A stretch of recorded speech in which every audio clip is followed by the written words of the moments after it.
Hey there, fellow cold brew coffee connoisseurs. In my really outdated 1980s kitchen, let's make some cold brew. So I'm going to grab the camera and reset the angle so it can focus on what I'm doing here, and let's get started. Okay, some very obvious items you're going to need in terms of the obvious stuff: coffee grinder, uh, whole bean coffee. Honestly, any store brand will work. It's been hard to get like the really cheap stuff lately, but you want a whole bean coffee, obviously, and this is a 100% Arabica, however it's said. You're going to need 2 containers because one you're going to make it in and the other one you're going to pour it in. And you won't need some of this stuff till 24 hours later. Some water, a gallon. Get a gallon of some sort of spring water or, whatever you choose. And then another container to pour it in, and I've got it kind of measured off. I've got some Sharpie marks, generally with 64 ounces to start with, because I'll make half a gallon. I'll end up with 56 after it's strained, and somewhere around 112 after I cut it in half. You'll need a strainer and some cheesecloth.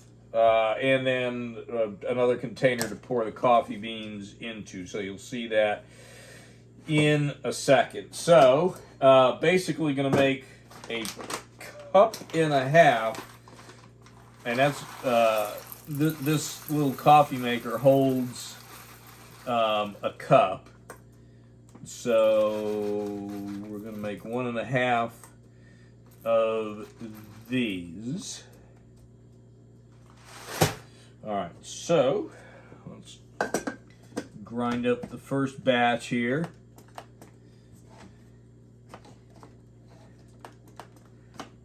And of course there's a problem. There we go.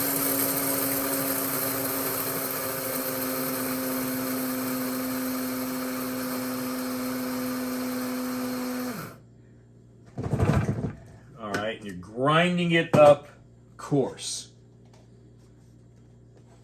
So you see when it didn't start there, when I first hit the button, they of course have some little safety micro switches on here, and I got some lines on here which you may or may not be able to see, but there's a cup and there's another half cup up there. So I'm going to fill this up halfway. See, what I like about cold brew is it tastes like coffee ice cream. I'm gonna get that out of the way. So I really love that taste of coffee ice cream. Is kind of how I got going on this. Where am I? Let's see if I get it. Nope.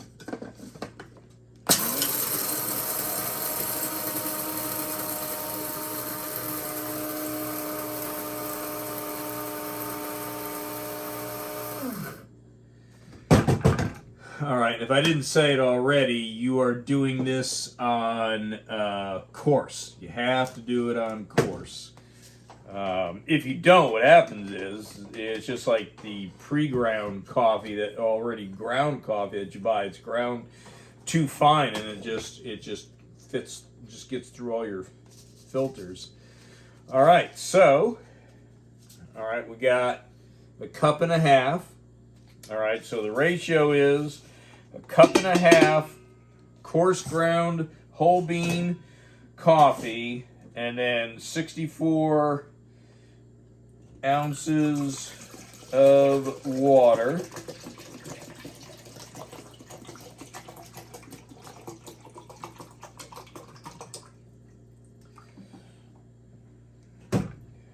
Pour that in there. I'm going to do it one more time.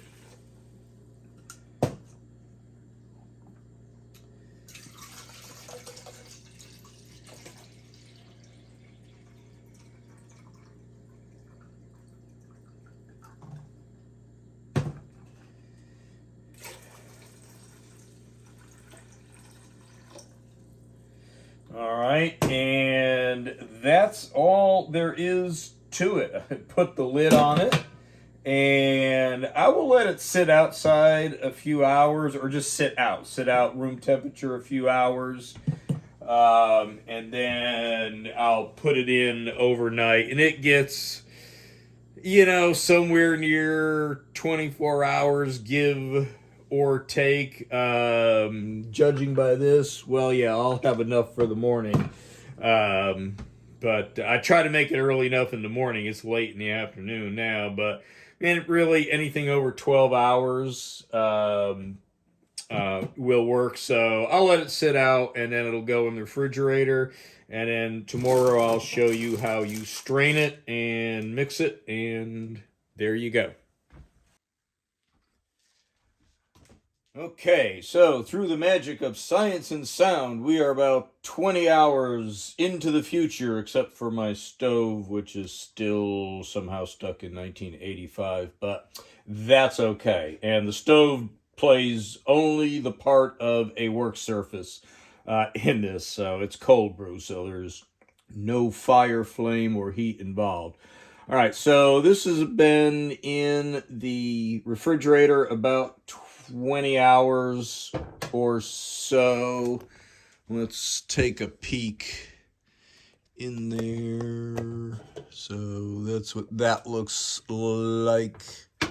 Just kind of ooky looking brown water, which pretty much is what it is. All right. Also, the water that you're going to use to cut it with, put that in the refrigerator too, so everything is cold and ready for use. And I'll see if I can grab this. We got a strainer that, has, I don't know if you can tell whether it's medium, coarse, or whatever.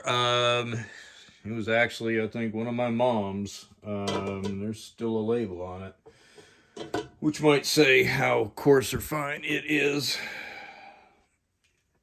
All right, so we're just gonna pour that like so. Reach across here. All right, well, we'll use this for right now. All right, so I'm just gonna get all of that out.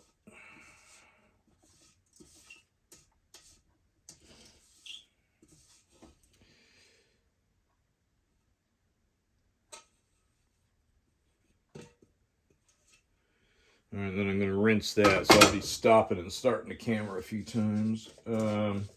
So without putting any pressure in here, I just kind of like spread this stuff around and kind of chop it up a bit. And I give it a little wiggle jiggle and, let some more drain out. I don't know for sure, but I think like all of the flavor is in this last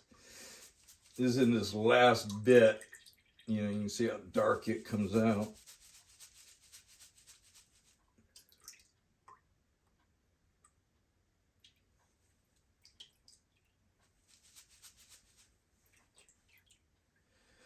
All right, so nothing scientific or fancy about that.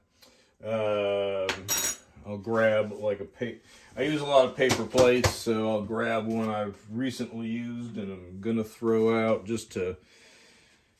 I'll do something like that to get the grounds out, and then I'm gonna rinse this and this. So I'm gonna stop the camera for a second, rinse that, and then we'll come back. Okay, strainer and original pot are rinsed out, and I've got the cheesecloth in here. They do have strainer bags that you can use, but seriously, it looks like you have to order them online. I can never find them locally. And in a pinch, you could use, an old t-shirt. I just wouldn't tell anybody that's what you use, because all they're going to taste is, armpits. So, anyhow, lay the cheesecloth in there, and a lot of times it kind of folds over when I'm doing this. So, just pour it out. And I let the last bit of that mud just kind of stay in the pan. No sense putting that in because it's going to end up making it through the cheesecloth. So I end up with with that right there. And let's see here.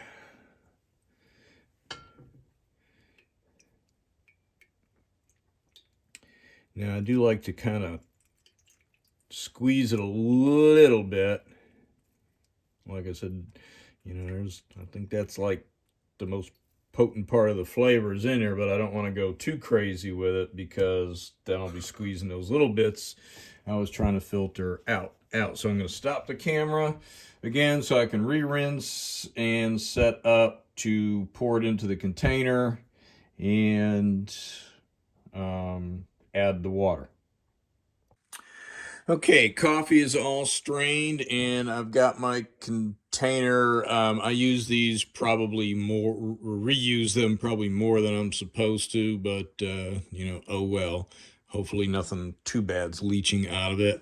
I got it marked for 56. Like I said, generally when I pour this out, and you'll see starting with 64, I end up with 56 strained or thereabouts.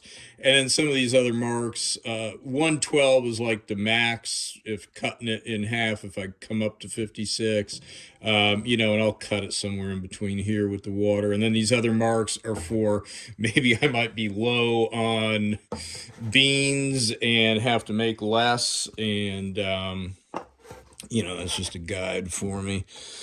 So I've got it in this other pot since accidents do happen, and this funnel barely fits in here, and the hood of the stove is right about where the in fact you can hear the pot hitting it.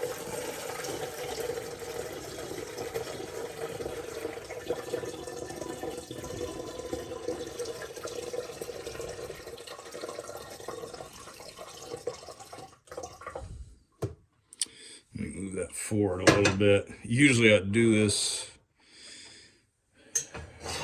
off to the side, but I got stuff all over the place because I got way too many projects going on.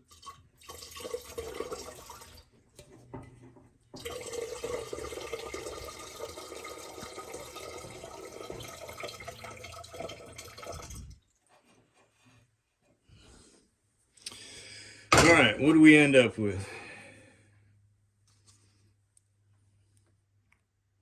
Survey says 56-ish. It's moving around a little bit, but you can see my line there. All right, so start with 64, get 56 back after straining. And like I said, I cut mine in half, but you can do more or less, or not at all and drink it straight. With me, cutting it in half works for me, taste and strength wise. So this is the water I had in there in the refrigerator, so it was cold too. So again, I'll come somewhere in between those two lines, maybe right there. All right, let's shake it up and give it a sample. Okay, let's give this a sample taste. Freshly strained, just made cold brew.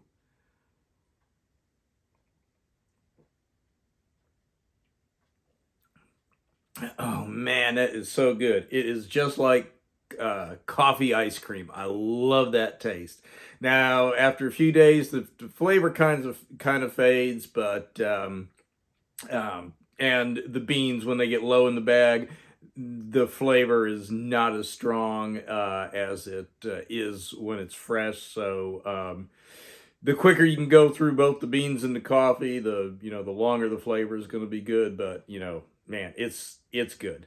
So I hope you enjoyed. That's how I make it. I know there's other ways, but try it this way and let me know what you think. So I'll see you on the next one.